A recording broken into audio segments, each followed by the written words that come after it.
"I'm already married," the mail-order bride confessed. And the virgin giant cowboy didn't care. The whole church froze, dust hanging in the air, whispers like rattlesnakes in the pews. A woman off the stagecoach, trembling with a secret that could ruin her. And a towering cowboy, silent as a mountain, vowing to protect her no matter what the law or townfolk said. But out on the horizon rides the man she fled, the husband she thought was dead. He carries papers, threats, and a hunger for power. The town's divided, the preacher's torn, and the sheriff's hand rests uneasy on his jail keys. As gossip turns to danger, and justice battles mercy in the heart of the frontier. Will the cowboy's courage and her fragile faith be enough to stand against the man who claims her? Will the past drag them both into ruin? Tell me in the comments where you're watching from right now, and if this story speaks to you. Make sure you hit subscribe so you don't miss the next one through the church's tall windows.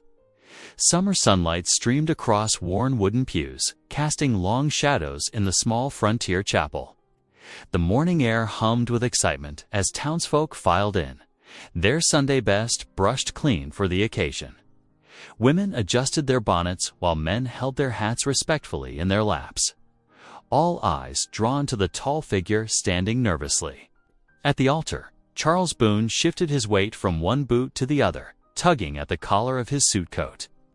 The fabric pulled tight across his broad shoulders, the same suit he'd worn to his parents' funerals years ago.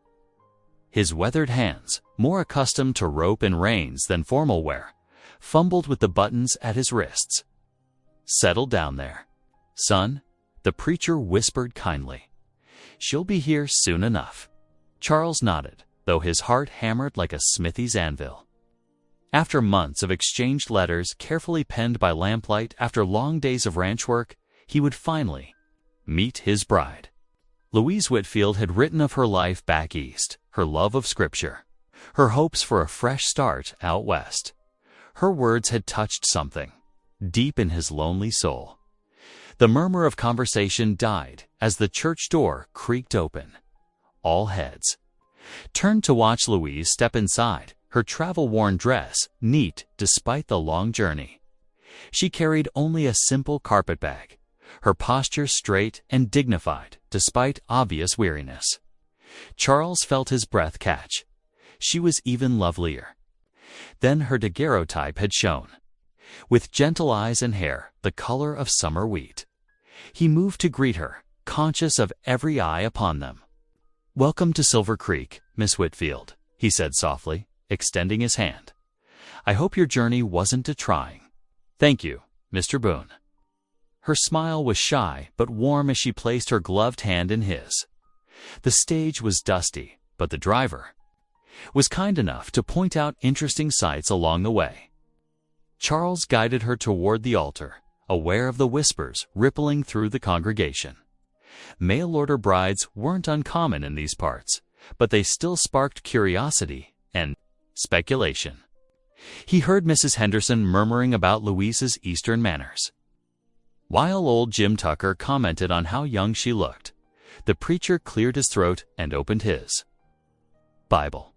Sunshine spilled across the pages as he began the familiar words, "Dearly beloved, we are gathered here today." Charles stole glances at Louise throughout the ceremony. She stood perfectly still, her hands clasped tightly around her small bouquet of prairie wildflowers. As the preacher spoke of love and devotion, Charles noticed a tremor pass through her shoulders.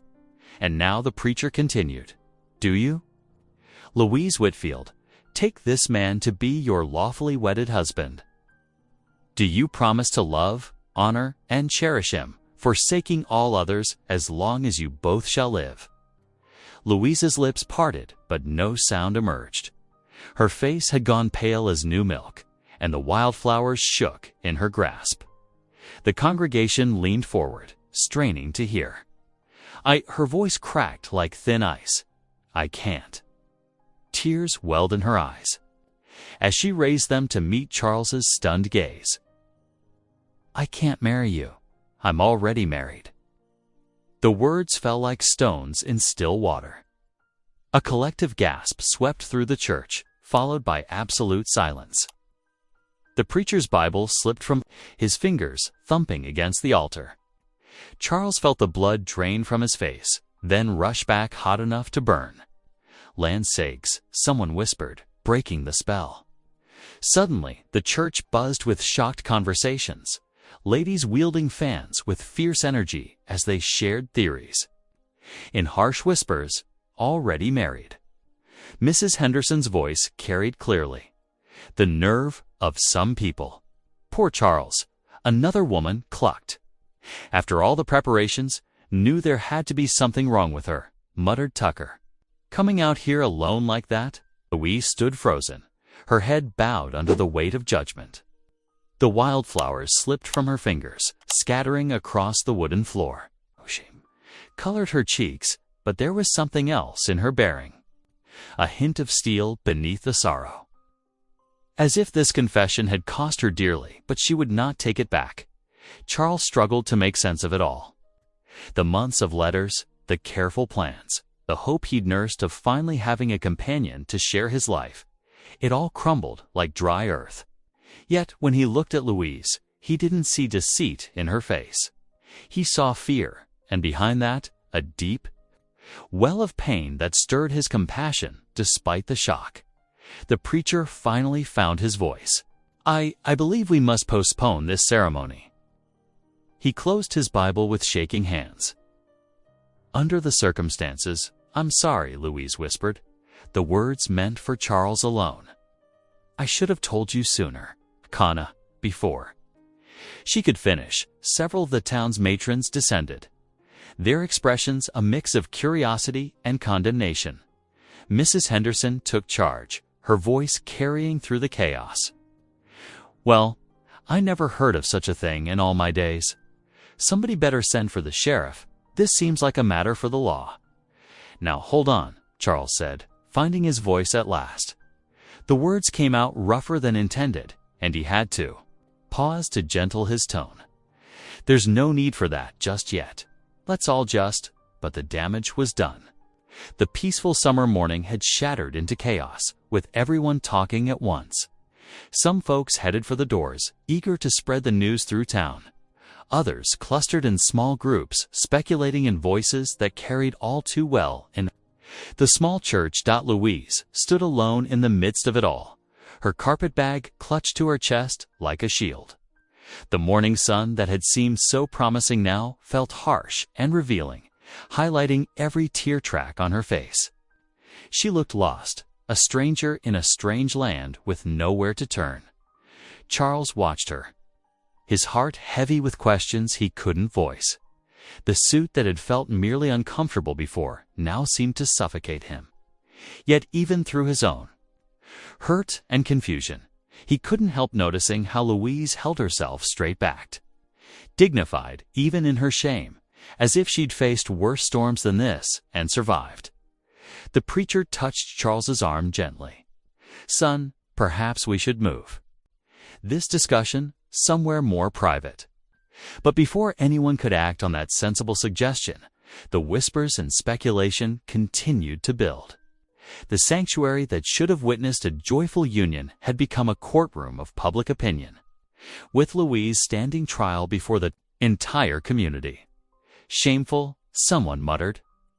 "Coming out here under false pretenses must be running from something," another voice added. Or someone. Charles saw Louise flinch at each comment, though she kept her chin high. Something protective stirred in him, despite everything.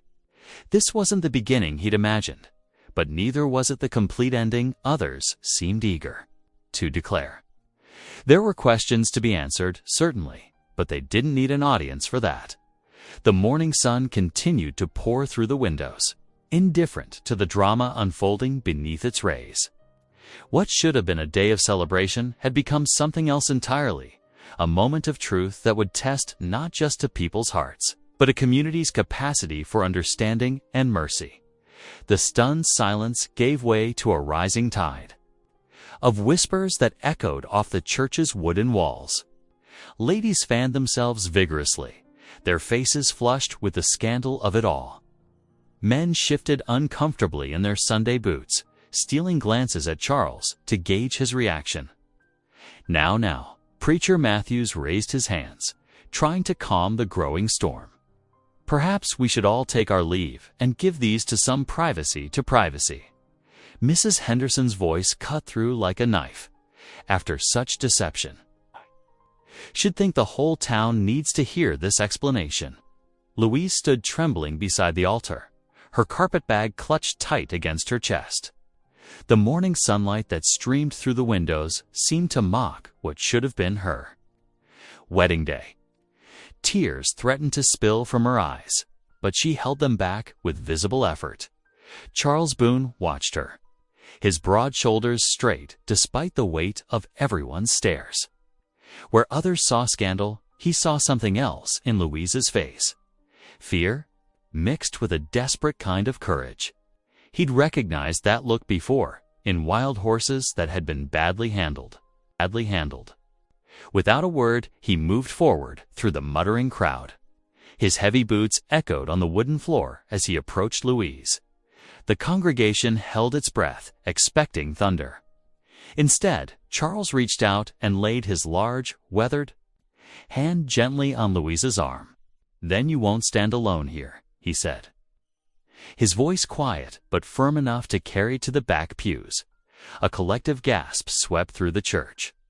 Old Jim Tucker actually dropped his hat. Several women clutched their pearls, scandalized by Charles's show of support for a woman who had just humiliated him at his own wedding. Charles Boone.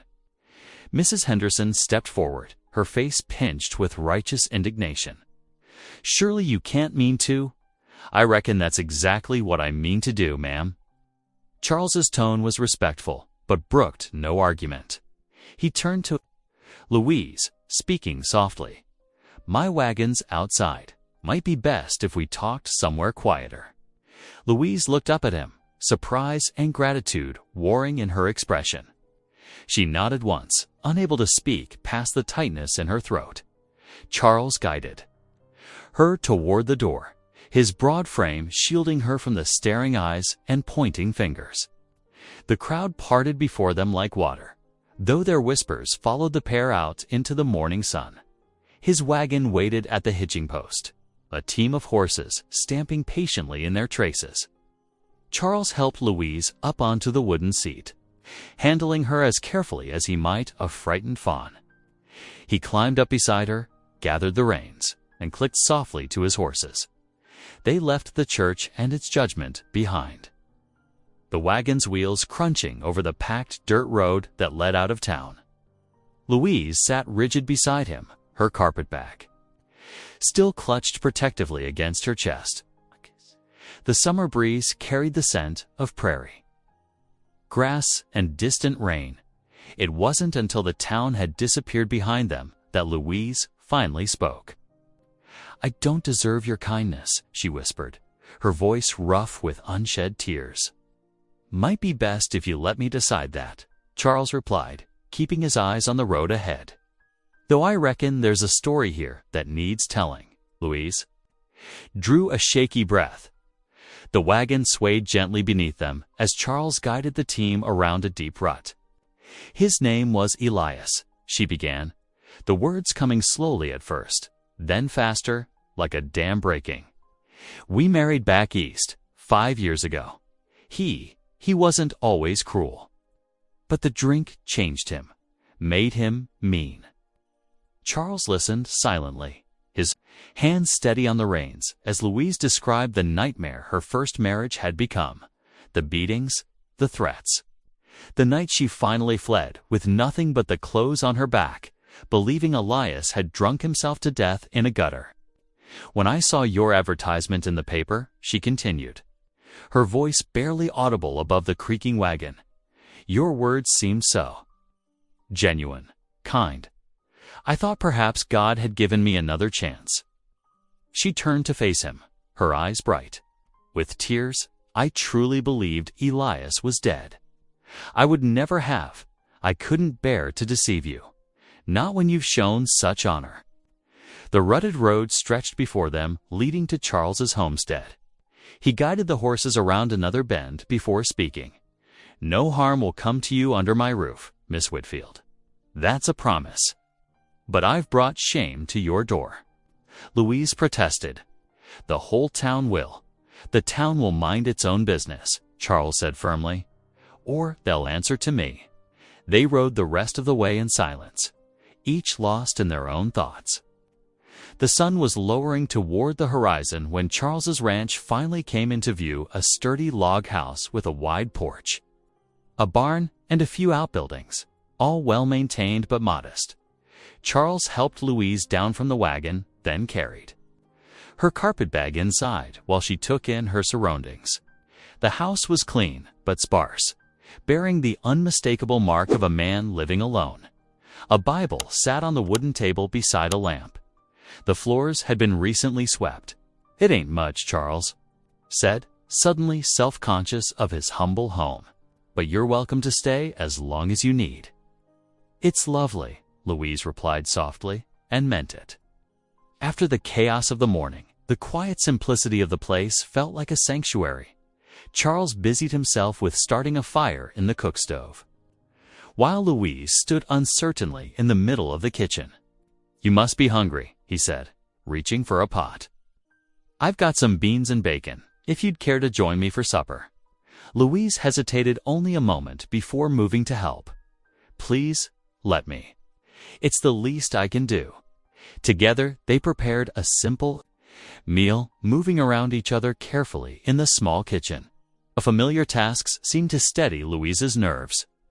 And by the time they sat down at the wooden table, some of the day's tension had eased from her shoulders. The lamplight cast warm shadows as they ate. Neither spoke much, but the silence between them was companionable rather than strained.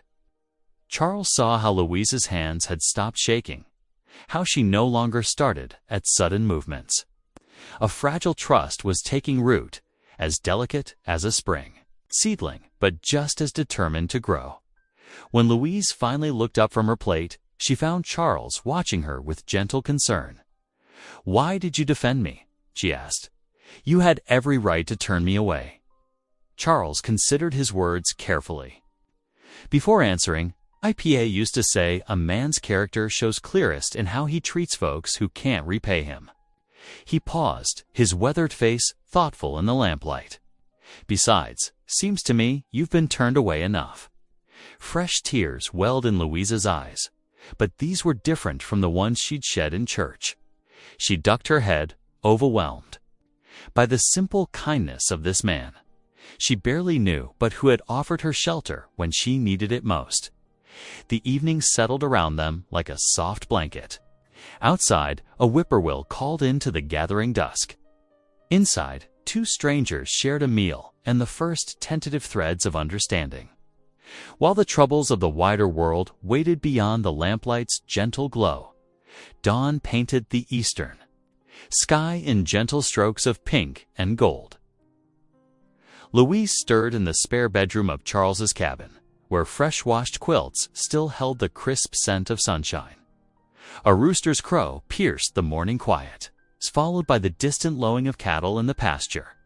She sat up slowly, smoothing her wrinkled dress from yesterday. The small room was plain but tidy, with whitewashed walls and a window that faced the sunrise. Through the glass panes, she could see dew glittering on the grass like scattered diamonds. The floorboards creaked softly under her feet as she made her way to the kitchen. Charles was already up, stoking the cookstove to life. He straightened when she entered, touching the brim of his hat in greeting. "I'd like to help with the chores," Louise said, clasping her hands together, "to earn my keep." Charles shook his head, his expression kind but firm. "You've had a hard journey, Miss Whitfield. Best you rest today. Please," she insisted. Stronger than I look. To prove her point, she picked up the empty water bucket by the door. Charles watched her for a moment, then nodded.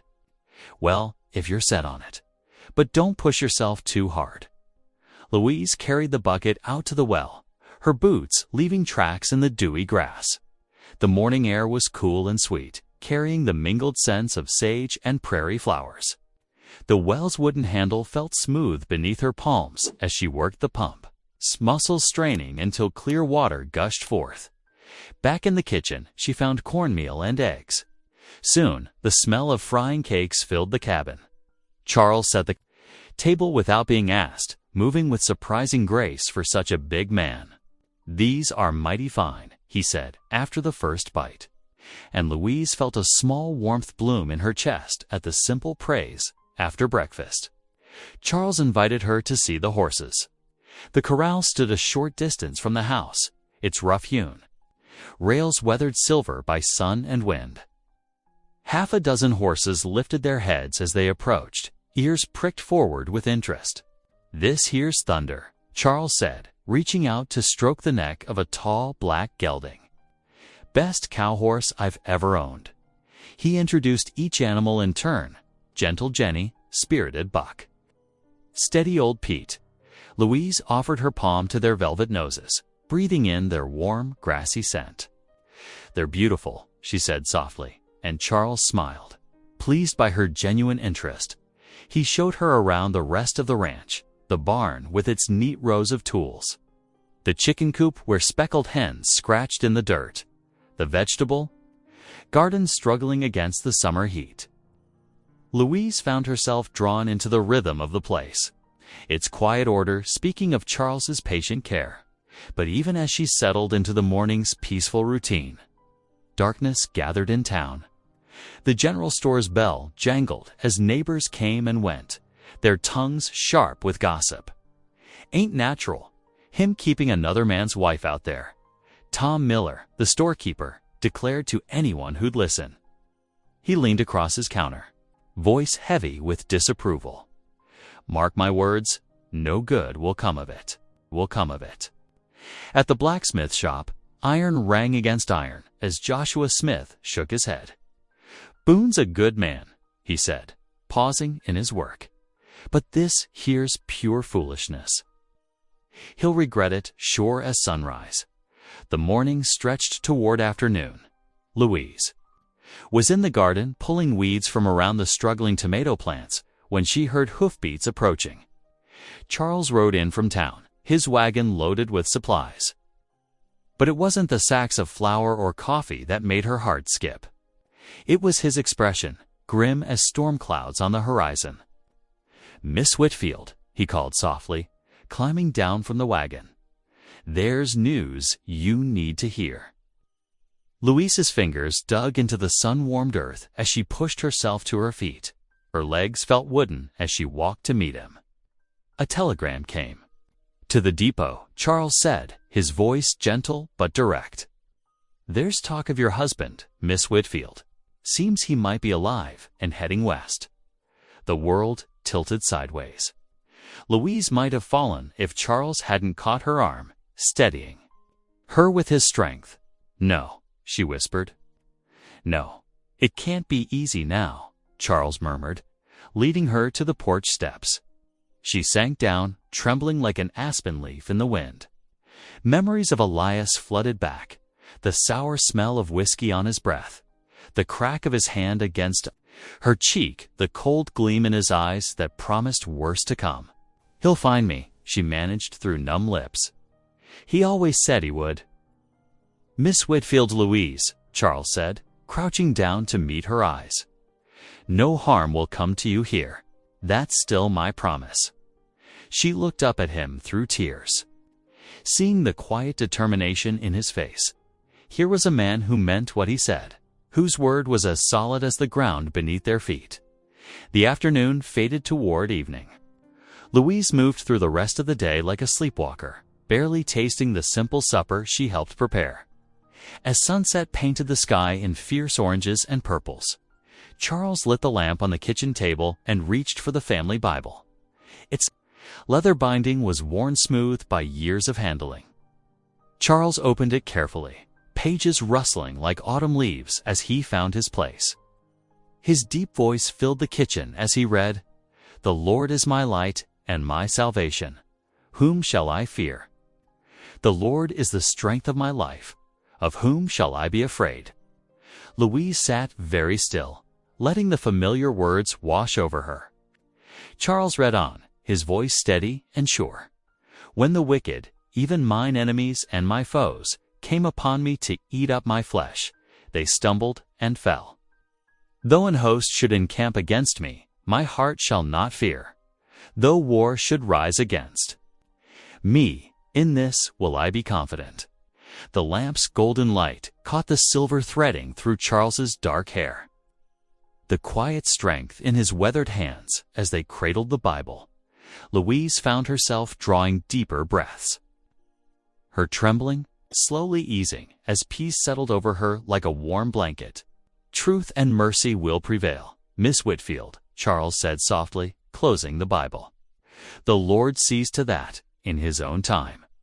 Louise nodded, unable to speak past the tightness in her throat. But some of the terror had loosened its grip on her heart, replaced by something fragile but growing hope, taking root like a tiny seed in fertile soil. Outside, the first stars pricked through the darkening sky. A nighthawk called, sweet and lonely, across the endless prairie. Inside the lamplit cabin, souls found comfort in ancient words and the promise of God's unchanging love. 2 days passed like a slow prairie wind across Charles Boone's ranch. The morning sun found Charles and Louise working together on the south pasture fence line, where winter storms had loosened several posts. Charles drove the wagon close, tools rattling in the back as they bumped over uneven ground. These posts need securing before the cattle find the weak spots, Charles explained, lifting his heavy maul from the wagon bed. He demonstrated how to hold the rails steady while he worked, his powerful shoulders flexing as he drove each post deeper into the resistant earth. Louise proved a quick study. Her slim hands gripped the wooden rails firmly, keeping them level, despite the jarring impacts. Like this, she asked, adjusting her stance for better leverage. Just right, Charles nodded, pleased by her determination. You've got a natural way with ranch work. Hour by hour, they moved down the fence line. The summer heat built steadily, and Louise's soft hands began to blister from the rough wood. Still, she didn't complain, only shifted her grip when needed. Charles noticed her discomfort and called for a break, offering her his canteen of cool, well water. Much obliged, she said, taking a careful sip. Her face was flushed from the work, but her eyes were bright with satisfaction at their progress. By late afternoon, they'd repaired the worst sections. Charles helped Louise into the wagon, noting how she tried to hide her reddened palms. Will, get some salve on those blisters when we get back, he said quietly. At the ranch house, Louise insisted on preparing supper despite her sore hands. She surveyed Charles's modest larder with a practiced eye, finding dried beans, salt pork, and vegetables from his small garden. Soon, savory aromas filled the kitchen as she stirred a pot of stew. Charles watched from the doorway, surprised by her skill. Smells mighty fine, Miss Whitfield. It's just simple food, she demurred, but pleasure colored her cheeks at the compliment. The stew proved delicious, thick with tender beans and strips of pork. Charles sopped up the last bits with a piece of cornbread, appreciation clear on his weathered face. Been a while since I had cooking like this, he admitted. Louise smiled, a real smile that reached her eyes. It's the least I can do, with you, giving me shelter. Their quiet evening was interrupted by the sound of approaching hoofbeats. Charles rose and looked out the window, his expression turning serious. It's Preacher Williams. The preacher dismounted stiffly, his black coat dusty from the ride. Charles met him on the porch while Louise hung back in the doorway, anxiety tightening her shoulders. Brother Boone, the preacher began, his tone grave. I've come to inquire about this situation. He glanced past Charles to where Louise stood. The town's talking, and not kindly. Charles gestured to the porch chairs. Best come sit then, and hear the truth of it. Once settled, Louise stepped forward. Her hands trembled slightly, but her voice remained steady as she explained about Elias, his drinking, his cruelty, the terror that drove her to flee east. "I thought him dead," she finished softly. "I never meant to deceive anyone, least of all Mr. Boone." The preacher listened intently, his lined face troubled. "And now?" he asked, looking between them.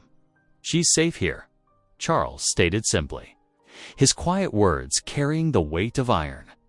Preacher William sighed, running a hand over his face. "The scandal of it," he began. "With respect, preacher," Charles interrupted, "I reckon the Lord cares more about protecting his children than about gossip." The older man studied Charles for a long moment, then nodded slowly. "Perhaps you're right, Brother Boone." He rose to leave, pausing to address Louise. "May God guide your path, Sister Whitfield." After the preacher rode away, Charles turned to Louise. "There's something else you should know," he said. "Come with me to the barn." Inside the barn's shadowy interior, Charles lifted down a sturdy brass lantern. "You need to know how to handle this proper," he explained, showing her how to fill it with oil and trim the wick, then how to saddle a horse, case you ever need to ride out quick. Louise watched carefully as he demonstrated with thunder the big black gelding. Her fingers traced the leather straps, learning their proper placement. "I appreciate you teaching me," she said softly.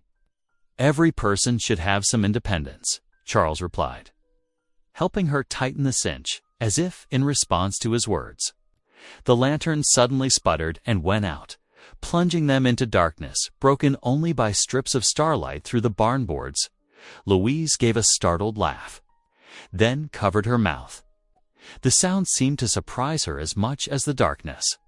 "Well now," Charles chuckled, his voice warm in the dark, "reckon we'll have to feel our way back." They made their way carefully toward the house, Louise's hand light on Charles's arm for guidance. The night air carried the scent of sage and distant rain. For a moment, Louise felt a sweet peace settle over her, unlike anything she'd known in years.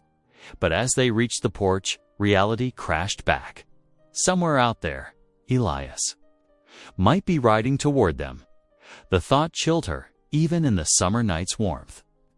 Charles must have sensed her tension, for he paused at the door. "Remember what I said, Miss Whitfield? You're safe here." Louise nodded, grateful for his steady presence, even as her heart twisted with emotions she dared not name. How could she feel such gentle stirrings of trust, even affection, when danger lurked on the horizon? Better to guard her heart, she thought, no matter how Charles's kindness called to her lonely soul. They bid each other good night, each retiring to their separate rooms. But Louise lay awake long after, watching moonlight paint silver patterns on the wall, her mind full of fence posts and lantern light, rough hands and gentle words, and the growing warmth of companionship she'd thought forever lost to her. The Sunday morning dawned clear and bright, with a hint of autumn crispness in the air. Louise smoothed her simple gray dress, conscious of returning to the very church where, just days ago, she had shocked the entire congregation. Charles waited by the wagon, dressed in his best shirt, holding out a steady hand to help her up to the seat. "Ready?" he asked quietly. Louise nodded, gripping her worn Bible tightly. The ride into town was peaceful, punctuated only by the steady clip-clop of hooves and the creak of wagon wheels. As they approached the white-painted church, Louise's heart began to race. Already, families were gathering on the steps. There, Sunday best catching the morning light. The wagon's approach drew immediate attention. Conversations stopped mid-sentence. Some townsfolk quickly turned away, studying the ground or the sky with sudden interest. Others huddled closer, whispering, behind raised hands. Charles helped Louise down from the wagon, his presence solid and reassuring beside her. "Hold your head high," he murmured. "You've nothing to be ashamed of." They walked toward the church steps together. A crowd parted like water around stones, leaving a clear path to the door. Louise felt every stare, every whispered word, but kept her spine straight and her steps measured. Just then, little Sarah Miller, no more than 6 years old, broke away from her mother's grip. The child ran forward, clutching a wild daisy she'd picked from the churchyard. "For you, Miss Louise," she said, offering the flower with a gap-toothed smile. Louise knelt down, accepting the daisy with trembling fingers. "Thank you, sweetheart," she whispered, touching the soft petals. The simple gesture seemed to break some invisible barrier. Mrs. Miller, Sarah's mother, stepped forward with an embarrassed smile. "Children see with clear eyes, don't they?" she said softly. Inside the church, Charles and Louise took their usual pew near the back. The sermon spoke of mercy and judgment, and Louise felt certain eyes studying her reactions. But the daisy in her hand reminded her of grace found in unexpected places. After the final hymn, several women approached hesitantly while Charles spoke with the men outside. Mrs. Miller led the group, with Sarah still clutching her skirts. "We've been too quick to judge," Mrs. Miller admitted. "Would you tell us your story, Louise?" Louise looked at their faces, curious, uncertain, but no longer hostile. Taking a deep breath, she spoke of her marriage to Elias, of his descent into drink and violence, of her desperate flight west. Her voice grew stronger as she continued, sharing how Charles had offered protection without demanding anything in return. "I know what people must think," she finished quietly. "But I'm not here to cause trouble. I just want peace and a chance to live without fear." Mrs. Peterson, the baker's wife, reached out to pat Louise's hand. "You poor dear. It must have taken such courage to leave." "And more courage still to tell the truth at the altar," added Mrs. Miller. Many might have stayed silent. By the time Charles returned, the women had surrounded Louise completely, offering sympathetic words and invitations to future sewing circles. He raised his eyebrows in surprise, and Louise felt a small smile touch her lips. The afternoon sun was lowering when they returned to the ranch, but Charles didn't drive straight to the barn. Instead, he guided the wagon past the house and toward the western pastures. "I'd like to show you something," he explained. The full extent of the land. He followed fence lines and creek beds, Charles pointing out landmarks and boundaries. Louise marveled at the vastness of it all, golden fields stretching toward distant pine forests, and beyond them, the mountains rising blue and massive against the sky. "It's beautiful," she breathed, taking in the wild splendor. Charles drew the wagon to a halt beside a clear stream where willows dipped their branches in the current. They climbed down, and Charles spread his coat on a flat rock by the water's edge. "Sometimes I come here to think," he said, as they sat. "Been doing that a lot these past years." Louise watched the water dance over stones, waiting for him to continue.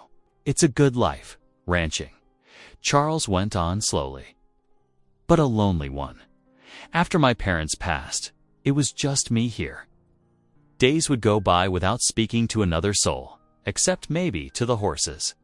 He picked up a small stone, turning it over in his big hands. "I reckon that's why I wrote that letter, seeking a wife. Not just for help with the work, but for company. Someone to share it all with." Louise felt her heart tighten at the quiet admission. "It must have been very hard," she said softly. "Was," he agreed. "Still is, sometimes, but less so lately." His eyes met hers briefly before returning to the stream. The sun was setting when they finally returned to the ranch house. Charles started to reach for his Bible after supper, as had become their custom, but Louise stopped him. "May I?" she asked, holding out her hand for the book. "I'd like to read tonight, if you don't mind." Charles nodded, surprised but pleased. He bowed his head as Louise opened to the Book of Ruth, her voice trembling slightly at first, but growing stronger as she read. "Entreat me not to leave thee, or to return from following after thee. For whither thou goest, I will go, and where thou lodgest, I will lodge." The familiar words filled the quiet kitchen. Through her reading, Louise felt something settling in her heart, a sense of belonging she'd thought forever lost. She glanced up to find Charles listening intently, his face peaceful in the lamplight. No vows had been spoken between them. No promises made beyond safety and shelter. Yet as the evening drew them close in shared scripture and comfortable silence, Louise realized a family was forming around them as naturally as a stream finds its course through the hills. When she finished reading, Charles's quiet amen seemed to embrace them both in its simple faith. They sat together a moment longer, watching the last light fade beyond the windows, content in the presence of another soul who understood the power of patience, protection, and gentle trust. Days settled into a gentle rhythm at the Boone Ranch, as summer's heat gradually softened into early autumn. The morning sun found Louise at the kitchen window, measuring faded cotton fabric against the frame. Her fingers worked steadily, marking careful stitches that would transform the simple material into something welcoming. Charles paused in the doorway, his broad shoulders filling the frame as he watched her work. "That's coming along nice," he offered, adjusting his hat. Louise smiled without looking up from her needle. "This window's been bare too long," she said softly. "A home needs curtains." He nodded, something warming in his chest at her use of the word home. Outside, the woodpile needed tending, and Charles set himself to the task with vigor. The steady thunk of his axe provided a backbeat to Louise's sewing, their separate works weaving together into domestic harmony. By mid-morning, Louise had finished hanging the curtain. She stepped back to admire how it filtered the harsh sunlight into a gentle glow. Through the window, she watched Charles stack the split logs, his movements sure and strong. He'd promised to teach her more about riding after the day's chores, and her stomach fluttered with equal parts nervousness and anticipation. The afternoon found them in the corral, Charles leading his gentlest mare while Louise sat astride, adjusting to the feel of the saddle. "Keep your back straight," he instructed, his hand steady on the reins. "That's it. You're natural at this." Louise gripped the saddle horn tighter, but smiled at his encouragement. "I never thought I'd learn to ride proper," she admitted. "Back east, ladies only rode side saddle, if at all. Out here, riding's not about looking proper," Charles said. "It's about freedom, independence." He paused, then added quietly, "Everyone should have that." The lesson continued until Louise felt confident enough to guide the horse in slow circles. Around the corral, Charles watched with approval, noting how she grew more relaxed with each round. As evening approached, they prepared to receive their dinner guests. Henry, their Cherokee neighbor, arrived first, carrying a cloth-wrapped bundle of cornbread. His calm presence filled the small cabin with dignity. "Much obliged for the invitation," he said, placing the bread on Louise's kitchen table. His English was precise and clear, touched with the cadence of his native tongue. Other neighbors trickled. In the Petersons from the next homestead over, an elderly Miss Martha who lived alone but knew everyone's business. Louise served up plates of beans, salt pork, and fresh bread, while Charles poured coffee into tin cups. Henry spoke of his work translating legal documents for both settlers and Cherokee families. Many disputes arise from poorly written contracts. He explained, his dark eyes sharp with intelligence. "I've seen men lose land to a single misplaced word." Charles leaned forward, interested. "Reckon that's valuable knowledge out here, being able to spot such things." Louise noticed some of the guests exchange glances at Henry's presence at the table, but his quiet authority and obvious education seemed to ease their discomfort. As the evening wore on, conversation flowed more freely, punctuated by occasional laughter. Miss Martha told stories of the early days of the settlement, while Mrs. Peterson shared news of her daughter's upcoming wedding. Louise found herself relaxing into the friendly atmosphere, though she caught a few curious looks when she wasn't meant to notice. After the guests departed, Charles and Louise stepped outside to enjoy the cool evening air. Stars sparkled overhead, countless as diamond dust scattered across black velvet. They stood in comfortable silence, listening to the night sounds of crickets and distant coyotes. "Sure is different, having the cabin full of voices," Charles said at last. "Used to be so quiet here, I'd nearly forgotten the sound of laughter." Louise glanced at him in the starlight. "Does it bother you? The change, I mean?" "No," he answered immediately. "Truth is, having you here." He paused, choosing his words carefully. "Well, it lightens everything somehow. Makes the work easier, even when it's just as hard, if that makes sense." Louise felt her cheeks warm at his words. "I never thought I'd feel safe again," she admitted in a near whisper. "After everything before. But here, with you," she trailed off, unable to fully express the peace she'd found in his steady presence. Charles turned to face her, his expression serious in the dim light. "You'll always be safe here, Louise. That's a promise." She nodded, unable to speak past the emotion tightening her throat. Later, alone in her room, Louise knelt beside her bed.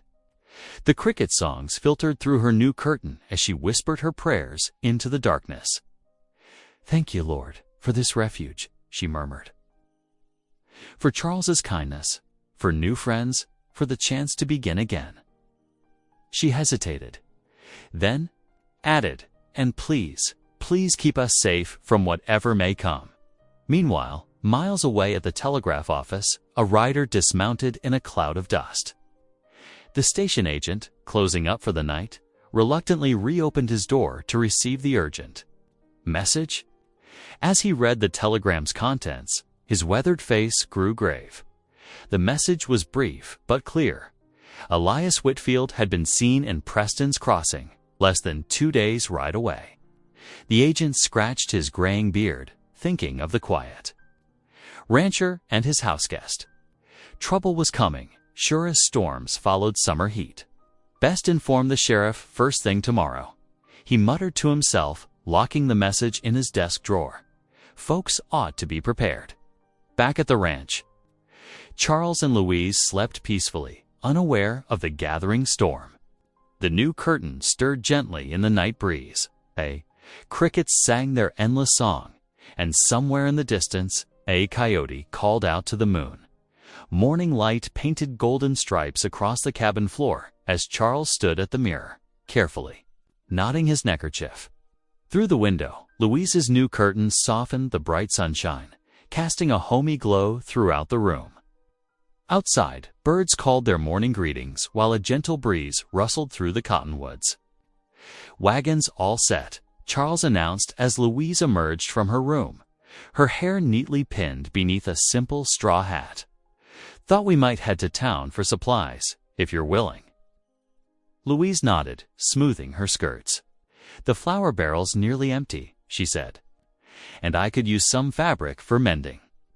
Charles helped her up onto the wagon seat, his large hand steady and warm against hers. The wooden bench creaked as he settled beside her, taking up the reins. With a gentle click of his tongue, the horses moved forward, hooves clopping against the packed earth of the yard. The morning air held the crispness of early autumn, and Louise breathed deeply, taking in the scent of sage and prairie grass. Charles guided the team carefully, but the rutted road made for rough going in places. When the wagon wheels hit a particularly deep hole, Louise gasped, gripping the seat's edge. "Easy there," Charles murmured, one hand moving to steady her elbow. "I won't let you fall." Louise relaxed slightly at his touch, managing a small smile. "I trust you," she said softly, and meant it. The wagon rolled into town as the church bell struck 10 o'clock. Already, the street bustled with activity, ranchers leading horses to the blacksmith, women carrying baskets of eggs to trade, children darting between buildings on mysterious errands of their own. Charles helped Louise down from the wagon, then tied the horses at the hitching post outside the mercantile. The store's bell tinkled as they entered, announcing their presence to the handful of customers already inside. Mrs. Henderson and Mrs. Parker stood near the fabric counter, their heads bent close together in conversation. They straightened abruptly. When Louise approached, their whispers falling silent. Louise lifted her chin and walked past them with quiet dignity, though Charles noticed how her hands trembled slightly as she examined the bolts of cloth. "Good morning, ladies," Charles said pointedly, his deep voice carrying across the store. The women muttered hasty greetings and moved away, but their eyes followed Louise's every movement. Mr. Wilson, the storekeeper, approached with his usual, businesslike manner. "What can I help you with today?" 20 pounds of flour, Charles replied, "and whatever fabric the lady requires." Louise selected a sturdy cotton print in soft blue, suitable for patching and simple garments. As Mr. Wilson MEASURED and cut the fabric, Charles wandered the store, pausing at a display of ladies' bonnets. After a moment's consideration, he picked up one trimmed with a modest ribbon. Carrying it to the counter without comment, Louise's eyes widened when she saw the bonnet among their purchases. "Charles, you needn't, winter's coming," he interrupted, gruffly laying down coins to pay for their goods. "Need to keep warm?" A shy smile touched Louise's lips as she carefully wrapped the bonnet in paper. The simple gift meant more than its practical purpose. It was a gesture of caring, of belonging. They were loading the supplies into the wagon when the telegraph clerk, young Tommy Matthews, came running up, his face flushed with urgency. "Mr. Boone, Mr. Boone," he called out, waving a yellow paper. "Got news you ought to hear." Charles turned, one hand still steadying a flour sack. "What is it, boy?" Tommy glanced nervously at Louise before continuing. "Word came through about Elias Whitfield. He was seen yesterday in Preston's Crossing." "Riding this way?" Louise swayed slightly, her face draining of color. Charles quickly set down the flour and moved to her side, his solid presence offering silent support. "Just thought you should know," Tommy added, twisting his cap in his hands. "Sheriff's been notified too. Much obliged for the warning," Charles said gravely. Tommy nodded and hurried back to his post, leaving them standing in the suddenly still morning air. Charles helped Louise into the wagon, noting how her hands shook as she gripped the seat. The return journey seemed longer, heavy with unspoken fears. The horses' hooves kicked up dust that hung in the air like fog, matching the cloud of uncertainty that surrounded them. Finally, Louise broke the silence. "Charles," she began, her voice barely above a whisper, "I never meant to bring trouble to your door. Your reputation in town, your land, everything you've worked for. It isn't right that you should risk it all because of me."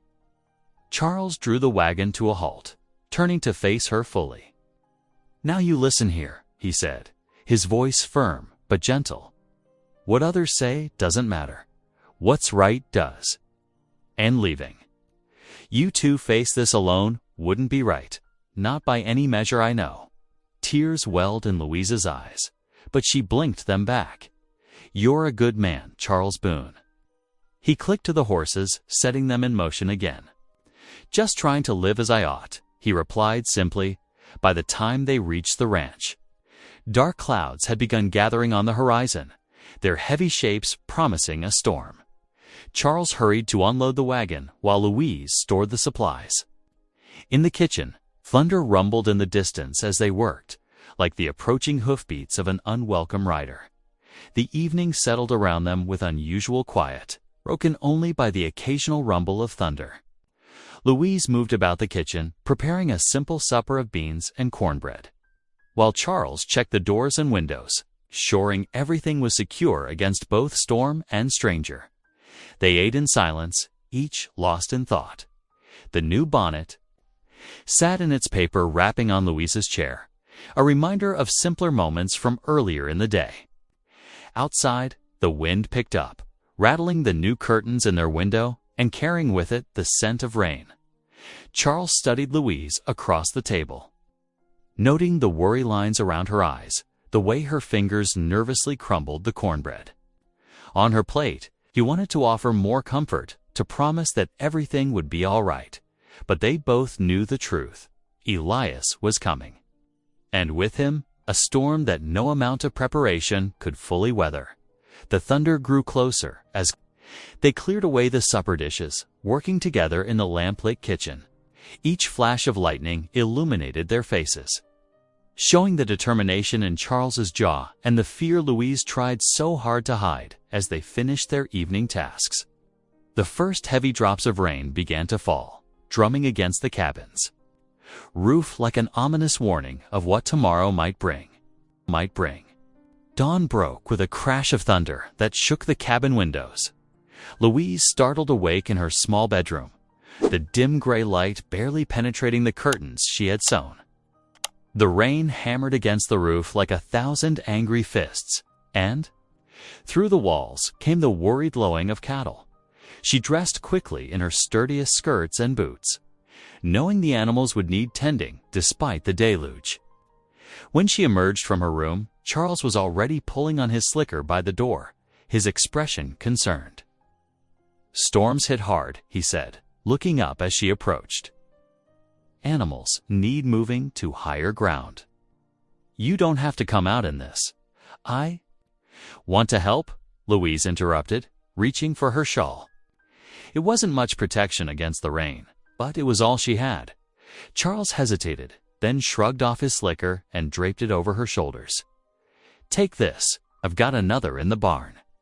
The moment they stepped outside, the rain struck them like needles. Wind whipped across the yard, carrying stinging droplets that made Louise gasp. Charles steadied her with a hand at her elbow as they made their way toward the barn, their boots sliding in the rapidly forming mud inside. The horses nickered nervously at each thunderclap. Charles worked quickly, leading them out 2 by 2, while Louise held the lantern high, its weak light barely cutting through the gloom. The wind howled through gaps in the barn walls, making the flame dance wildly. "We need to move the cattle to the north pasture," Charles shouted over the storm's roar. "It's on higher ground. These lower fields could flood if the creek rises." Louise nodded, determination setting her jaw. Together, they ventured out into the downpour, Charles whistling for his cattle dog. Scout, the faithful animal, appeared from somewhere in the murk, already soaked but eager to work. The cattle were restless, huddled together against the weather. Charles's voice rang out strong and steady, calling commands to Scout as they began moving the herd. Louise helped where she could, though the mud pulled at her boots with every step. A bright flash of lightning split the sky, followed immediately by a deafening crack of thunder. Several cows bolted, and Louise rushed to help turn them back. Her foot caught in a slick patch of mud, and suddenly the world tilted sideways. She cried out, bracing for impact, but instead of hitting the ground, she found herself caught in Charles's strong arms. Time seemed to slow. Rain streamed down their faces as they stood frozen in that embrace, her hands gripping his shirt, his arms secure around her waist. Despite the cold rain, warmth bloomed in Louise's chest at their closeness. Charles's eyes met hers, full of concern and something deeper that made her breath catch. "I've got you," he said softly, helping her regain her footing. But he didn't immediately let go, and Louise found she didn't want him to. A smile tugged at her lips despite their drenched state. "You always do," she replied, her voice barely audible above the rain. The moment broke as Scout barked urgently, reminding them of their task. They returned to their work, but something had shifted between them, like the earth after a quake subtle but profound by mid-morning. The worst of the storm had passed, though rain still fell steadily. The animals were safely settled in there. New pasture when the first wagon appeared on the road to the ranch. It was Henry, the Cherokee translator, driving carefully through the mud. Behind him came 2 more wagons, bearing familiar faces from town. "Thought you might need some help." Henry called out as he pulled up to the house. He climbed down, carrying a covered basket. My sister sent fresh bread and stew. Charles strode forward to shake his hand. Much obliged, friend. More neighbors emerged from their wagons, the miller's wife with pies, the blacksmith carrying tools for repairs, even the preacher's daughter with dry blankets. Louise stood amazed at this show of support, her eyes misting with tears that mixed with the rain on her cheeks. Henry drew Charles and Sal, Louise aside, as the others began unloading their wagons. I heard about Elias, he said quietly. I've seen many legal papers in my work. If he brings documents claiming rights over you, Louise, I'd be glad to examine them. Louise's hands trembled. He's always been clever with contracts and figures. Used them to trap me before. Papers can lie, Henry replied firmly, but truth leaves marks that careful eyes can find. The afternoon passed in a blur of activity. Neighbors helped Charles repair wind damage to the barn roof while the women gathered in the kitchen, heating water for coffee and sharing stories that made Louise laugh despite her fears. The simple act of belonging, of being accepted by this community, felt like a healing balm as evening approached. The last wagon departed, leaving the ranch in comfortable quiet. The rain had softened to a gentle patter, and Charles lit the lamp in the sitting room while Louise hung wet clothes near the stove to dry. I never expected them to come, Louise said softly, watching the lamplight flicker on the walls. After everything, good folks know what's right, Charles replied. He settled into his chair by the lamp, his Bible resting unopened in his lap. For a long moment, he seemed lost in thought, his strong hands absently tracing the book's worn cover. I made a promise, he began slowly, when my parents passed and left me this land. Promised to live honorably before God, to be the kind of man they raised me to be. He paused, a flush creeping up his neck. Never been much good with words, especially around women. Always feared I'd say the wrong thing or fail somehow at being what a husband should be. Louise sat quietly in her chair, her mending forgotten in her lap as she listened. But I've always longed for a family, Charles continued, his voice growing softer. Someone to share the quiet evenings with, children's laughter in these rooms. Someone to read scripture with, to face life's storms beside. He looked up, meeting her eyes. Never thought I'd find that in such an unexpected way. Louise's heart thundered in her chest, hope and fear warring within her. Charles, she started, but words failed her. How could she express the safety she felt in his presence, the way her heart lifted at his smile when she wasn't even free to claim those feelings as her own? A flash of lightning illuminated the window, followed by distant thunder. Somewhere, out there in the storm, Elias was drawing closer, carrying with him all the shadows of her past. Louise shivered, wrapping her arms around herself. Whatever comes, Charles said firmly, reading her thoughts, you won't face it alone. The lamp flickered between them, casting warm light on their faces as the rain continued its gentle song. On the roof. In that moment, Louise allowed herself to imagine a future where she could choose her own path of future as bright. As the hope in Charles's steady gaze, another flash of lightning lit the horizon, but Louise didn't flinch this time. Whatever storm was coming, she would meet it with Charles beside her, surrounded by the strength of neighbors who had chosen to stand with them against the gathering dark. Morning light crept across the prairie, revealing puddles that mirrored the clear blue sky. The storm had washed everything clean, leaving behind a fresh scent of wet earth and prairie grass. Birds called their morning songs from fence posts, still dripping with yesterday's rain. Louise stood at the cabin window, watching Charles saddle his horse for the ride into town. He'd promised to return by noon, needing to collect feed for the livestock and check on damage from yesterday's storm. She tried to quiet the flutter of nervousness in her stomach at being alone, reminding herself that the nearest neighbor was just over the rise. Scout will stay with you, Charles had said, nodding toward the cattle dog lying on the porch. "He'll bark if anyone approaches." Now Louise watched Charles's broad figure disappear down the muddy road, his horse's hooves leaving clear prints. In the soft earth, look. She pressed her hand against the window glass, still cool from the night air, and whispered a prayer. "Lord, give me strength for whatever comes."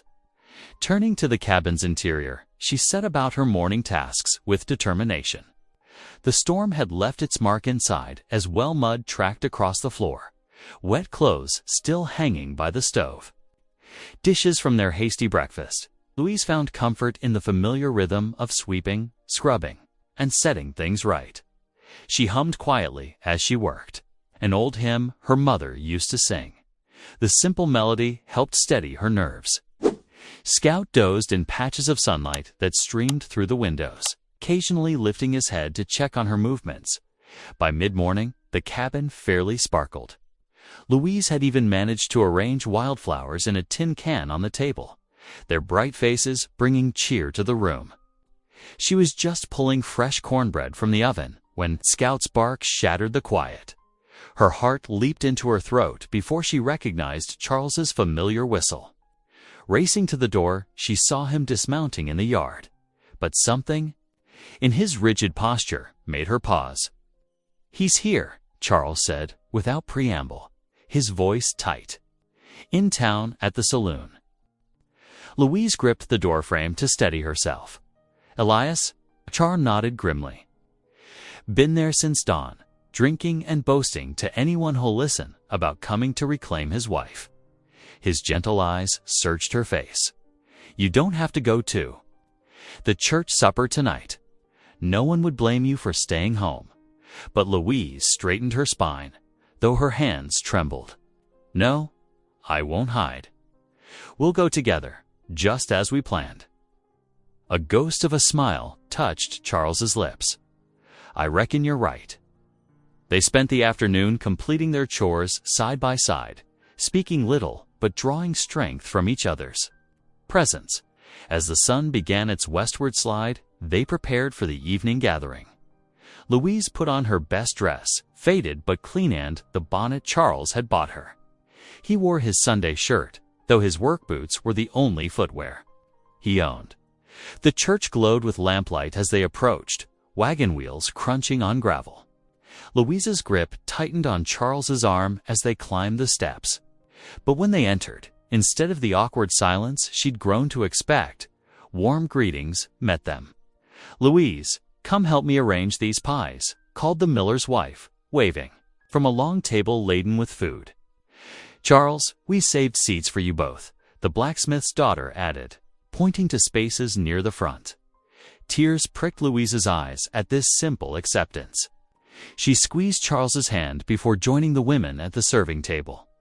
Soon she found herself drawn into their chatter about recipes and weather, and the latest letter from someone's cousin back east. The evening progressed with an easy fellowship that seemed to wrap around Louise like a warm shawl.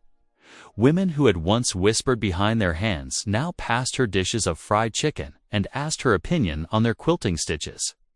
Men who had avoided Charles's gaze now clapped him on the shoulder and praised his handling of yesterday's storm. "Your cornbread is lighter than mine," admitted Mrs. Peterson, the banker's wife, sampling Louise's contribution to the supper. "Would you share your secret?" Louise blushed. "Just a pinch of sugar and buttermilk, when I can get it." "You'll have to teach me," Mrs. Peterson insisted. "Perhaps next week, after quilting circle, you'll come, won't you?" The simple invitation nearly brought fresh tears to Louise's eyes. She nodded, not trusting her voice, as the meal wound down. Someone brought out a fiddle. Others produced harmonicas and a tin whistle. Soon the church rang with familiar hymns, voices rising in harmony that seemed to shake the very rafters. Louise found herself seated beside Charles on a rough wooden pew, their shoulders touching. The congregation swayed gently to amazing grace, and she felt the vibration of Charles's deep voice beside her as he sang, looking around at these people neighbors. who had become friends, strangers who had become family. Louise felt her heart swell with emotion. She leaned close to Charles's ear, whispering words that surprised even her. I feel more married here in kindness than I ever did back east. Charles's hand found hers in the dim light, his calloused fingers wrapping warm and strong around her own. He didn't speak, but his gentle squeeze said everything his shy nature couldn't put into words. The evening drew to a close with the old, rugged cross, and Louise could no longer hold back her tears. They slipped silently down her cheek, stairs of gratitude for this unexpected welcome, tears of fear for what tomorrow might bring. Tears of something deeper she wasn't ready to name that stirred whenever Charles looked at her with those steady eyes. As the last notes faded away, Louise dabbed at her cheeks with her handkerchief.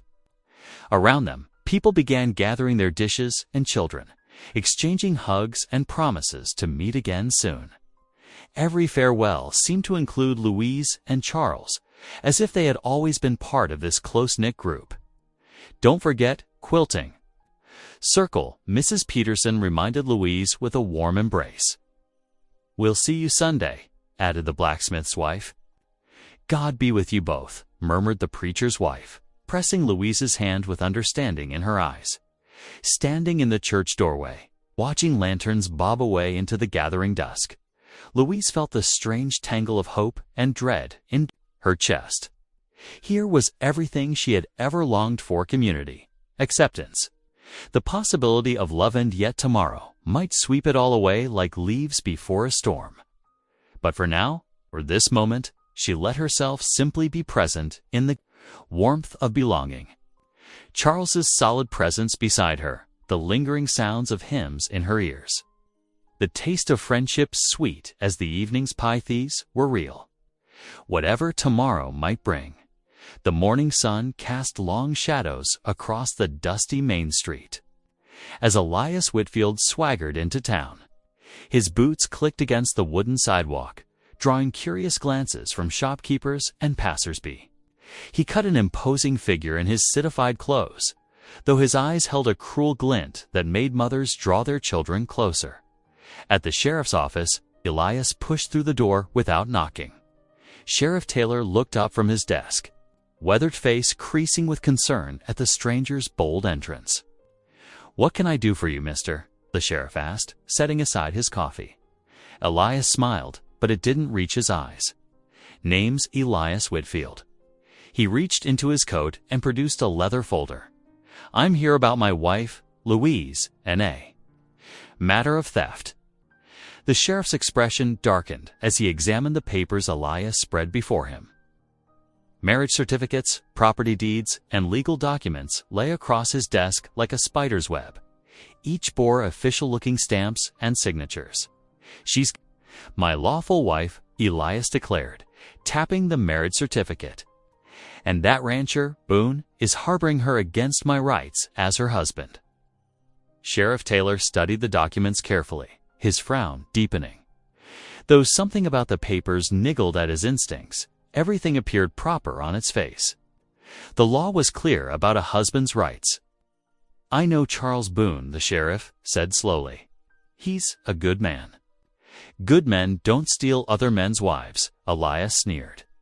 "I want her returned to me, and I want Boone held accountable." The sheriff stood, his chair scraping against the wooden floor. "I'll need to look into this matter, proper like. But I'll tell you straight, any violence, and you'll answer to me." "No need for violence," Elias said smoothly. "Just the law."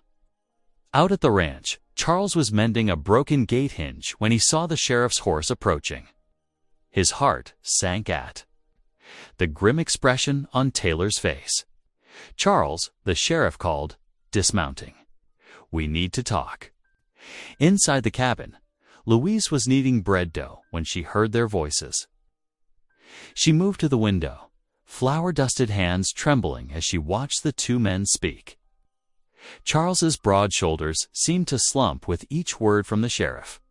When Charles finally entered the cabin, his face was ashen. "Louise," he said softly, "we've got trouble." She wiped her hands on her apron, leaving white streaks across the fabric. "It's Elias, isn't it?" Charles nodded, sinking into a kitchen chair. He's shown up at the sheriff's office with papers.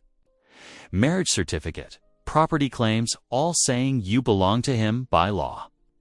Louise's legs weakened, and she gripped the table edge. But they must be false.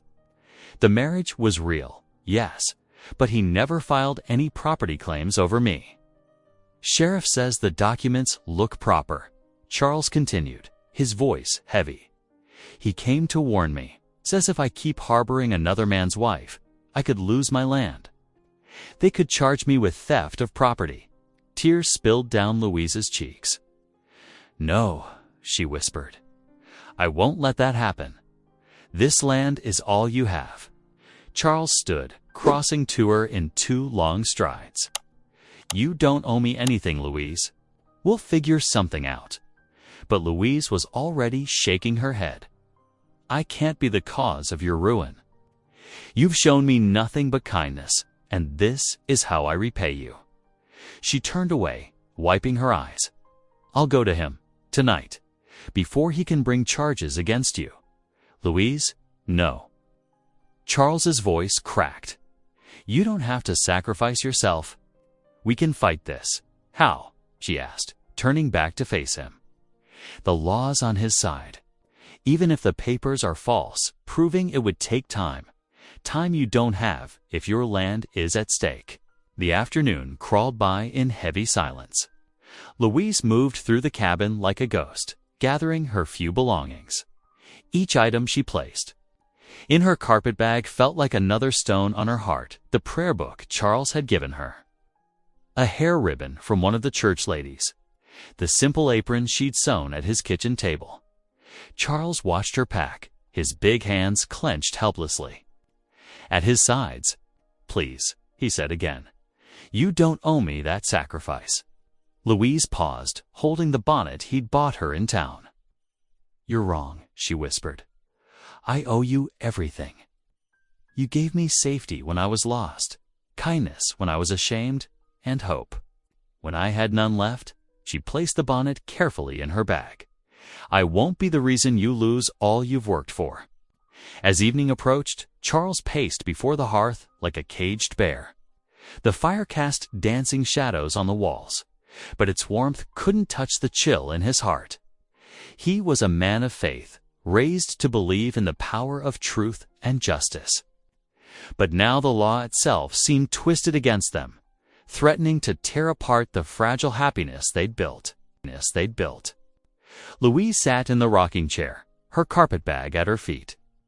She'd changed into her traveling dress, the same one she'd worn when stepping off the stagecoach that seemed so long ago now. Her hands lay folded in her lap, knuckles white with tension. "The sheriff's a good man," Charles said, breaking the heavy silence. "Maybe if we explain everything, Elias will have thought of that." Louise replied softly. "He always thinks of everything. The papers will be perfect, even if they're false. And while we fight it out, your land will be at risk." She stood, smoothing her skirts. "I won't let that happen." Charles stopped his pacing, turning to face her. The firelight caught the tears in his eyes. "I made a vow," he said roughly, "to protect you, to keep you safe." "And you have?" Louise whispered. "You've given me more safety and happiness in these few weeks than I've known in years. But I won't repay that by destroying your life." The clock on the mantel ticked steadily, counting down the moments until morning. Charles resumed his pacing, his footsteps heavy on the wooden floor. Every fiber of his being rebelled against letting Louise walk back into Elias's cruel hands. But the weight of the law pressed down like iron chains. Louise watched him from her chair, her own heart breaking at his torment. She knew what it cost this honorable man to feel helpless, to watch evil triumph while bound by his own decent nature. It only strengthened her resolve to protect him, even at the cost of her own freedom. The night deepened around them, but neither could rest. Charles continued his vigil by the fire, while Louise sat still as stone in her chair. Both were caught in the space between faith and fear, between what was legal and what was right in the distance. A coyote's lonely howl echoed across the prairie, as if giving voice to the ache in their hearts. Dawn painted the sky in soft pinks and golds as Charles helped Louise into his wagon. Neither had slept, their faces drawn with worry.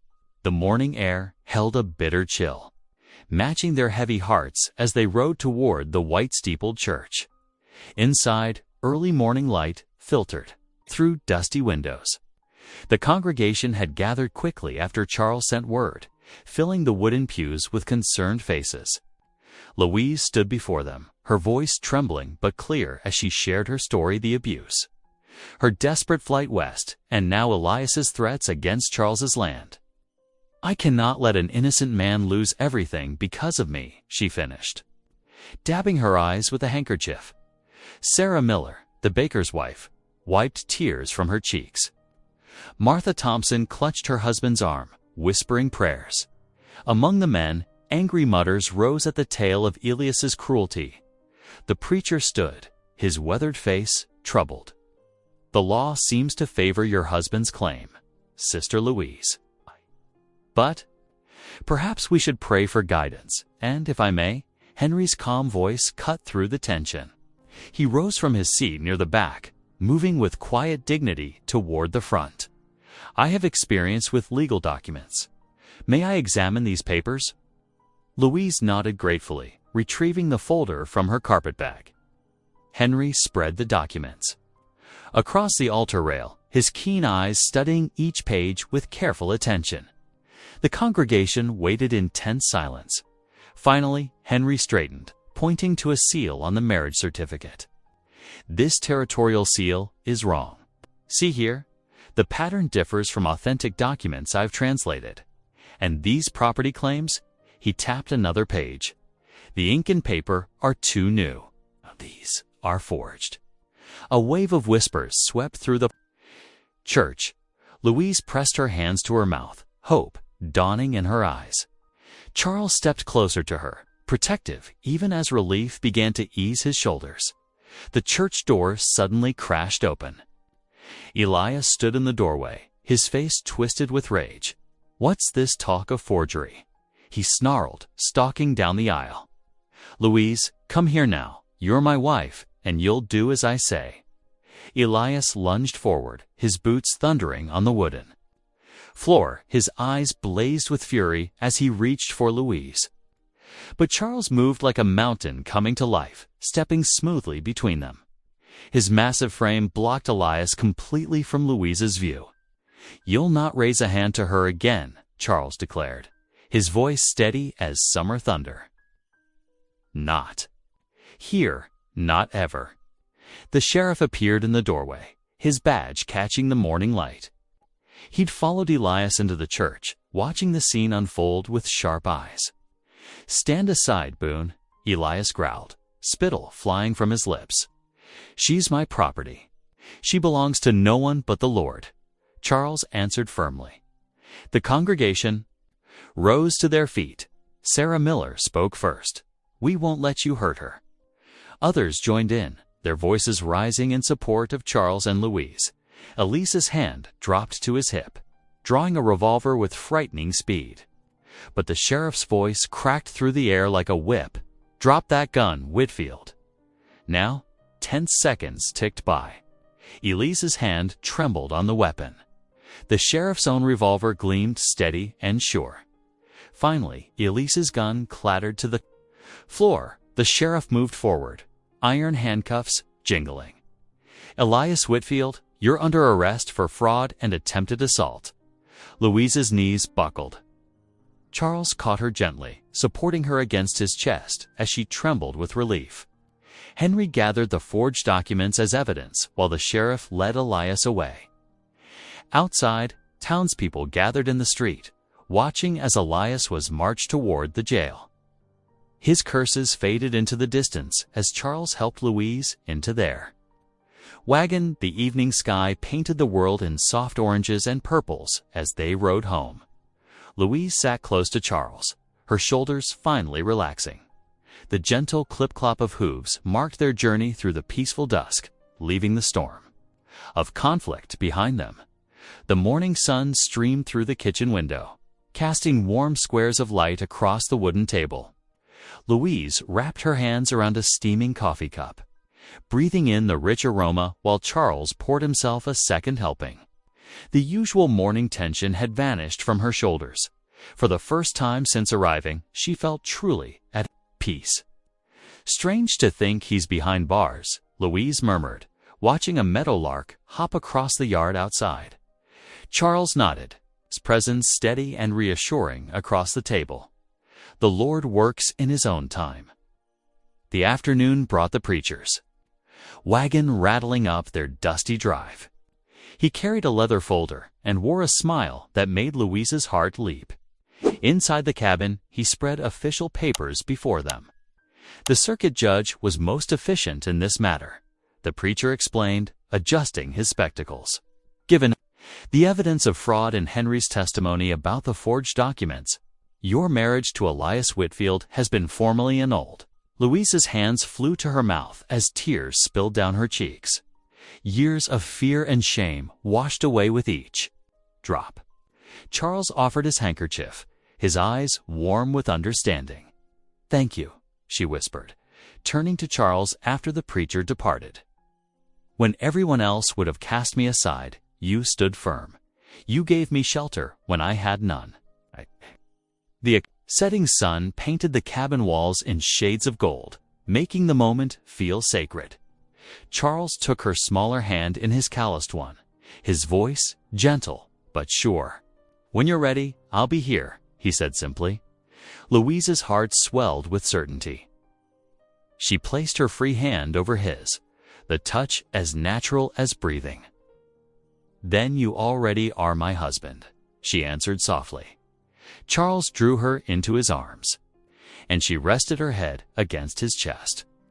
Through the window, the golden light blessed their embrace, a promise of tomorrow's dawn and all the days to follow.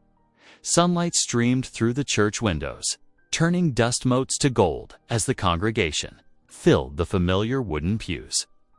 This Sunday held none of the tension of that first gathering.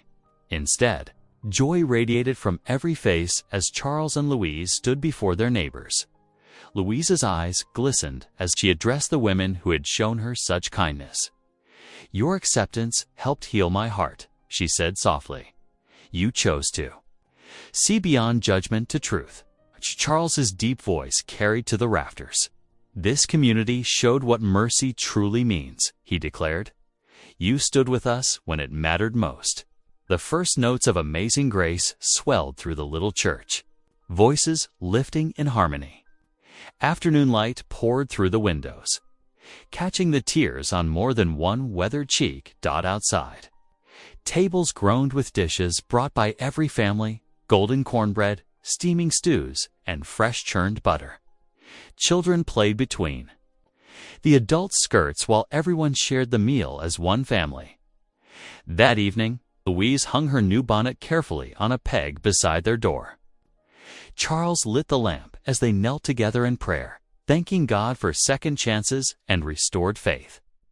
As purple dusk settled over the ranch, he took her hand in his, their fingers intertwining with quiet certainty.